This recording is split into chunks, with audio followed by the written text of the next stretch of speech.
there was a scene where I had, kind of a, not quite a monologue, but just I had a few things to say, and I remember it was one of the first days of shooting, and we were, and I was flubbing the lines. I was back at work. It was, oh my God, and I just, they weren't coming trippingly off the tongue. It really felt like I really felt self-conscious. I felt like I'm an actor, and oh my God, which is my better side. And all of a sudden, I did a couple of takes, and finally I just said, hold on just a second. And I just sat down, and all of a sudden this voice said, Bill, get out of the way, I got this. It was the voice of Otis. He just said, poor little actor, get out of the way, I got this. And after that, everything went well. As soon as we got Bill out of the way with his little concerns, then everything just flowed freely. Yeah. That's how it works. Just get out of the way. What were your jobs right before acting? And is this what you thought you were going to do before you became an actor? I got my first full-time job when I was 13 years old. We lived in downtown Fresno, and I was in a district that was kind of residential commercial. And right across the street from our house was an electronics company. It had the shittiest landscaping you've ever seen in your life. Bushes were growing everywhere, the grass was 8 inches high. And one day I just got tired of looking at it, so I grabbed the push lawnmower and the clippers and the rake and the brooms and all that stuff, and went away across the street and squared away all of his landscaping. The guy was a friend of my dad, and he knew my dad came home for lunch. So at lunchtime he came over and he said, "Did you see anybody around my place yesterday?" And my dad says, "Yeah, it was my kid. He's just tired of looking at your shitty landscape." So he went and squared it away. And he said, "Will you leave him a note to come and see me after he gets home from school?" And my dad said, "Yeah." So I get home from school and I see this note, "Go see Jack." I'm like, shit. "Yes, Mr. Arbuckle." He said, "Sid, you did a fantastic job." And I thought, "Oh, thank God. I'm not going to get killed." He said, "Would you like to do that on a regular basis?" I said, "Okay." This was in the early 50s, okay? And he paid me $55 a week to come in and do the lawn. $55 a week in the 50s is like $150 a week, now. So that was that. And then about 6 months later, he got pissed off with his janitor and offered me that job. So after dinner, I would do the janitorial work, and then on the Sundays, I'd do the landscaping. Then my aunt got me a job at a huge drive-in restaurant, being a soda jerk, okay? So I had to kind of shift things around, and I would do the janitorial work before school, and then go and do the work after school at the drive-in, and then on Sundays do the landscaping. I had 3 jobs. By the time I was 15 years old, I had 3 jobs, making over $200 a week. So I just figured that's my thing. But along the way, I got involved in music, and that was really interesting to me, and I pursued that. And when I was in high school, I got the acting bug and took classes, drama classes. And the woman who was the head of the department, this is the way she used to cast her senior show, her senior class play. She would double cast it and then have a friend of hers from Hollywood come in and pick the final cast. And so I was picked for the final, playing Merlin in Connecticut Yankee by Dennis Morgan, who was a big 40s musical comedy star. And he came and saw the play afterward, and he stopped backstage and he encouraged me to go down south and pursue my career as an actor. And that's what got me moving. And then went through 2 years of actor's hell in school, because we'd go to first class was 7:30 in the morning, and we wouldn't get out until 11:30 at night to go home and do homework and come back and do the same thing the next day. Actually, what they were doing was weeding out the wimps, because we started with a class of 150. 2 years later, we graduated 32, and of the 32, 2 of us became working actors. Stuart Margolin, who played Angel in the Rockford Files, anybody remember that? Yeah, and me. That was it. That's what I did. I was a professional writer. I got out of college and worked in an ad agency as a copywriter, and then I was in Boston. I moved to New York City. I wrote for magazines as a freelance writer, and one summer, the summer of 1984, I was actually working for a summer on a ranch, a dude ranch in Cora, Wyoming, the Boxar Ranch, and I was working with a kid from Geneseo, Illinois, not too far from here. He was a 15-year-old. He was a sugar freak, and so he would start the day with Frosted Flakes. He would drink Mellow Yellow. He would eat Mars bars, and he would just go crazy from all the sugar every day. And of course, we were doing work under the hot sun, manual labor. So he would go into what I called sugar deliriums. And I'm, sitting there, digging a hole or chopping the wood or whatever we were doing. And he'd be going, Captain Crunch, just crazy weird shit, like a radio nut, just this, singing songs and just doing this crazy stuff. And most of the time, I turned a deaf ear to him. Because I wasn't allowed to hit him with the axe, because his parents had paid for him to be there. And then one day he's blabbing away about Captain Crunch or whatever, and all of a sudden he goes, "Texas Chainsaw Manicure," and it just keeps going, and I just go, and I was a total fan of the original Texas Chainsaw Massacre. When I heard him say that, something just, I heard it, and went back to the bunkhouse, and I wrote this like 5-minute scenario about a woman who goes to the beauty parlor. She gets her hair done, she's under the dryer, the beautician comes up, you want anything else? She goes, "Yeah, I think I'll have a manicure." And so the beautician calls back, "Manicure," and then you hear this chainsaw starting out, and steel door slides open, and out comes Leatherface. Give her a manicure. Anyway, so I wrote this little scenario, and I brought it back with me to New York City, where I was living at the time, and gathered some friends, and we took over a beauty parlor on Staten Island called Sonia's Hair Fashions on a Sunday afternoon, and we shot the Texas Chainsaw Manicure. And it was good. I mean, we had a good Leatherface. Everything worked out great. I gave myself a cameo as the hitchhiker. So I had my wine mark and my little, little green shirt and everything.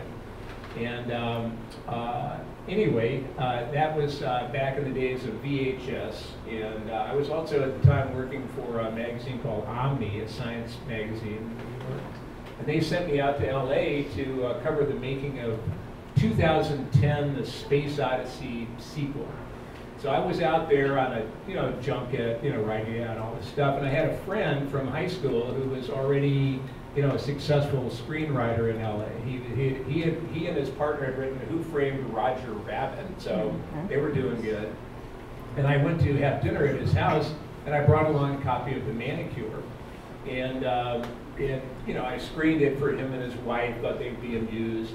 And he said, I got an office right across the hall from Tobe Hooper, who directed the original Chainsaw. If you want to leave me this copy, I'll walk it over to him and see if he, maybe show it to him. I said, yeah, what the heck. And so he did that, and he also gave me Toby's home number. and which was, you know, top secret. And he said, why don't you call him in about 10 days, you know, see what he thinks. So I did. I called in 10 days. Toby answered the phone, which I learned later was a miracle. He never answered the phone. He was like, hello? I said, yes, hi, Toby. It's Bill Moseley. Who? I said, yeah, I'm the one that did the Texas Chainsaw Manicure. He goes, oh, hey, I love the manicure, Bill. I love the manicure. I said, oh, great. And he goes, yeah, now who played the hitchhiker character? And I said, well, that was me. And he said, oh, well, if I ever do a sequel, I'm going to keep you in mind. I went, great. And he said, yeah, stay in touch. So, you know, down with the phone. 2 years went by. Never heard another peep out of Toby. I think I'd sent him a postcard or something. And never heard another word. And, you know, one night, early 1986, phone rings. I pick it up. I could tell it's long distance because back then the phone would kind of sizzle, you know, it's long distance. And it was this guy named Kit Carson saying, yes, I'm Kit Carson. I wrote, you know, the Texas Chainsaw Massacre 2. And I'm just wondering if you give me your address, I'll send you a copy. And I was like, you know, who is this really? And but I gave him my address, and I got this in the mail. I got this script, and you know, he said to look at the part of Chop Top, and I did, and it was a big part, and it was funny and crazy. And I called him back and said so. He was happy to hear it. He said, well, you know, we'll be in touch. And I'm like, okay. And then the next call I got was from Canon Films legal department saying, do you have an agent or do you want to negotiate your own contract? I'm thinking like, what the hell is going on? And you know, I said, well, let me get back to you. So I had met an agent at a Christmas party a couple of months earlier. I called her up. I said, would you know, call them? And she said, sure. She called them, called Canon Films, called me back and said, well, I got some good news and some bad news. The good news is they want you to play this part of Chop Top. I'm thinking, holy shit. And I said, well, what's the bad news? Well, the bad news is they're only going to pay you scale, you know, SAG scale.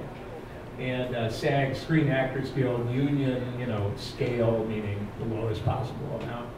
And as a freelance writer, I probably was making maybe $250, $300 a week on average. And I said, well, how much is scale? She said, oh, I think it's like $1,700 a week. I was like, that's terrible. And she said, yes, and also they want you to shave your head because there's like, they have a plate, they have some prosthetics and stuff. And I went, yeah, okay. She said, so I told them that, you know, you wouldn't work as an actor if you had a bald head. You know, so they've agreed to pay you $5,000 to shave your head. I was like, oh my God. Bad news? Holy shit. So that's how I got the job. And, you know, believe me, after, you know, that kind of money, you know, just from shaving my head, you know, that was half a year's wage for me. So, you know, that got my attention, and I, you know, I've been acting ever since. Now, it's the shaved head routine. Anybody see THX 1138? Okay. Everybody had to shave their head. That was it. And what their compensation was, they provided everybody with a wig until their hair grew back. That's George Lucas. Yeah. And the thing is, we shot footage, like extra footage, of people getting their heads shaved. And it was my job to hold the mirror, because at that point my head was shaved. I was the only actor that really had a shaved head. Right from Spider-Man. Yeah. So my job was to hold the mirror. And when the head was shaved, flip up the mirror and let the person take a look at themselves. There was one girl that I thought we were going to have to send to the hospital. She totally freaked out. But everybody was shocked at the way that they looked with shaved heads. But they all got their wigs. So there you go. Thank you, Mr. Lucas. Yeah. This is for Bill, but how was it for you recreating the character of Mayor Buckman in the 2001 Maniacs remake? It was fine. You know, it felt pretty good. I had just come back from Poland, so And we actually shot that in Nebraska, and just up the river from Omaha. Yeah, I liked it. You know, it was a little daunting because, of course, I was filling the footsteps of the great Robert Englund, and so that's a little heavy. But you know, I loved working with Lynn Shay on that. What I did, sometimes when I come up, you know, when I'm trying to come up with a character, sometimes what comes to me is like a cartoon character, and the character that came to mind for me playing Mayor Buckman was Foghorn Leghorn. Like, hey, I told you, boy! You know, and, you know, that kind of big old rooster. And so that's how I played him. I liked everything about that experience, except the caterers, you know, always had Band-Aids on their hands, and they never used plastic gloves. So that was a little weird, but other than that, it was a lot of fun. That was the one thing about Roger Corman. He paid shit, but he ate well. Same with Rob, remember? I mean, Yes, Rob, yeah. You know, I thought that food was great. Yeah. Somebody had that. And Clint Eastwood. Clint Eastwood has great catering. I was going to ask you, I mean, I know you guys really can't honestly live like normal lives and go do everyday things everybody else does. Do you guys have any hobbies or any favorite TV shows you like to watch before bed? Do you have any TV show you like to watch before bed? Or just any TV show that's, you know... Sports Center. For you? Right. Yeah. Not really. I just watch random stuff. Sometimes I'll watch stuff that I don't even like. Helps get me to sleep. Yeah.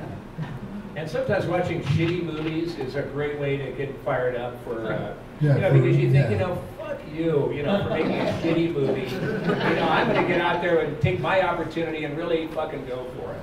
Yeah. You know, instead of doing another shitty movie and phoning in a shitty performance. You know, I get pissed. I want to know from both of you guys, who are the actors and the people that really inspire you? What? Who are the actors that inspire you, that you were motivated by, or? When I was 13 years old, in 1953, my father took me to the theater as a treat. I guess I did something right. And I watched the first 3D movie produced by an American film company, and it was called The House of Wax. Right. And Vincent Price, from that moment until now, was the guy that was my go-to guy. He was classy when he had to be classy, he was mean when he had to be mean. It was like, he was there. And all those years went by, and I still held on to the memory of the House of Wax and how much it meant to me and everything. And Roger Corman was releasing, I think it was The Pit and the Pendulum, to television, and it was a little short, so he had to add some sequences. And he gave me a call and said, you know, come on down, we're going to do some extra footage on Pit and the Pendulum. I said, oh, yeah, shoot, count me in. There's a place of starting in that. And so I did that. And then later on, a young lady that I knew, and had dated a couple of times, was doing, I think it was the Fall of the House of Usher, and she invited me to come down to the set. And I got to spend the day with Vincent Price. That was a highlight for me. It was just amazing. And I had already done some work. You know, it wasn't like, oh God, I haven't done anything. And, you know, but yeah, I'd already done some work. But to be able to just hang out with him for a day, you know, complete gentleman, extremely knowledgeable. One thing that people don't know about Vincent Price is, you know, all those films, the Edgar Allan Poe films that were done, he did all of the paintings. Whoa. Yeah, all the paintings on all the walls, that was all him. and he was a master chef. Yeah. Yes, and put out a cookbook. And put out a cookbook. Very cool. Yeah. And for me, I'd have to say Dwight Fry from the original Dracula. He was pretty awesome. And you know, Ed Neal was very inspiring, who played the hitchhiker in the original Texas Chainsaw. I had really never seen a performance like that. And you know, to Ed, I owe 99.9% of Chop Top. Ed Neal was so inspiring. Because I really thought he was like that, and then I met him and realized he was like that. That was an amazing performance. And I guess like probably one of my favorite actors was Gregory Peck. I loved him in To Kill a Mockingbird, as Atticus Finch, and my favorite performance by him was Captain Ahab in Moby Dick. And he was so good in that. That really was so exciting, just in terms of the power of a performance. And so that absolutely. Yeah. And the boys from Brazil. Boys, well, all of the stuff. Yeah. The Omen. For Yeah. God's sake. Yeah. Yeah. Probably our last question. They're coming to take you away. They're coming to take us away. That wouldn't be the first time.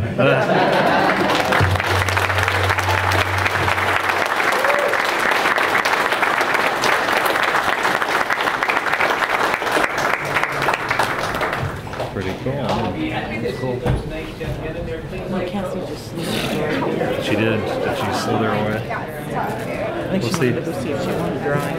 Oh, okay. We'll see how bad she wants that doll. Is there anybody else coming in?